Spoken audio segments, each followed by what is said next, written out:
Hi friends, బాగున్నారా అండి? అందరూ బాగుండాలి, అందులో నేను ఉండాలి.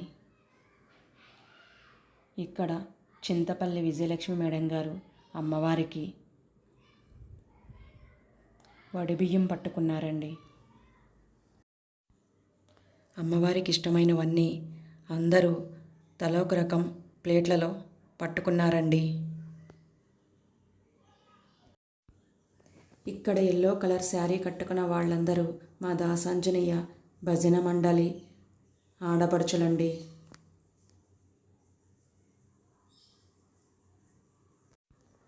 అందరూ వరుస క్రమంలో నిలబడి అమ్మవారికి ఆషాఢ సారె సమర్పించడానికి ఊరేగింపుతో మేళతాళాలతో గుడికి బయలుదేరారండి. జ్యోతి మేడం గారు అమ్మవారిని పట్టుకున్నారండి. పక్కన వాళ్ళ హస్బెండ్ అండి కలువ పువ్వులతో మాల గుచ్చి తీసుకువచ్చారు. గుడి దగ్గరికి వచ్చేసామండి. కనిపిస్తున్నది ఆంజనేయ స్వామి గుడి అండి. ఆ ధ్వజస్తంభం ఉన్నది చిన్న శివాలయం అండి. ఇక్కడ అమ్మవారి సారి వచ్చేటప్పుడు ఆలయ కమిటీ వాళ్ళు పచ్చజెండా ఊపి తీసుకువచ్చారండి.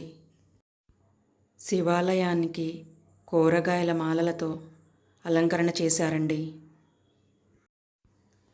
గుడి చుట్టూ ఒక ప్రదక్షిణ చేసిన తర్వాత అమ్మవారి సారెను అక్కడ ఉన్న అర్చకులకు ఇచ్చారండి.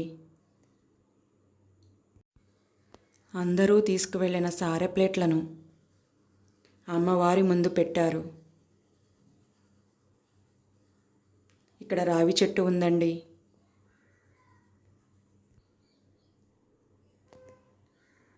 మూడు ప్రదక్షిణలు చేయడానికి ఎక్కువ మంది ఉన్నాం కదా అండి. అందుకే ఒక ప్రదక్షిణ చేసి అమ్మవారికి సారెను సమర్పించాము. ఆలయ కమిటీ వాళ్ళు ముందుగా అమ్మవారికి సారెని ఇచ్చారండి. తర్వాత చింతపల్లి విజయలక్ష్మి మేడం గారు అమ్మవారికి వడబియ్యం ఇచ్చారండి.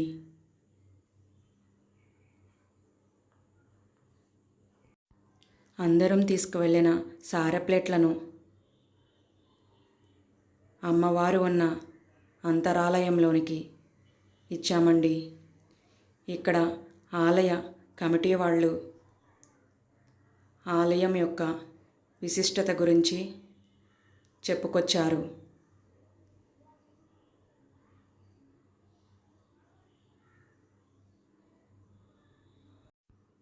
చాలామంది ఆడపడుచులు వచ్చారండి అమ్మవారికి సారెని సమర్పించటానికి. తరువాత జ్యోతి మేడం గారు ఆలయం గురించి చెప్పుకొచ్చారు. మా చిన్ని మేడం గారి గురువు గారైన చింతపల్లి విజయలక్ష్మి మేడం గారు ఆలయం యొక్క గొప్పతనాన్ని చెప్పుకొచ్చారండి.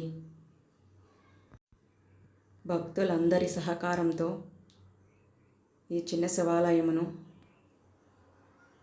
కట్టడం జరిగిందని చెప్పారు. అక్కడ సాయిబాబా భజనలు, హనుమా చాలీసా, కార్తీక మాసంలో విశేష పూజలు జరుగుతాయని చెప్పుకొచ్చారండి. అందరం కలిసి పార్వతీ అమ్మవారికి ఆషాఢ మాస సారెను ఘనంగా సమర్పించినందుకు ఆనందంగా ఉందని చెప్పుకొచ్చారండి.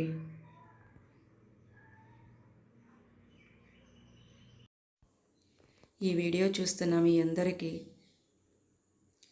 ఆ స్వామి అమ్మవార్ల ఆశీస్సులు ఉండాలని మనస్ఫూర్తిగా కోరుకుంటున్నానండి. Please like, subscribe. Thank you.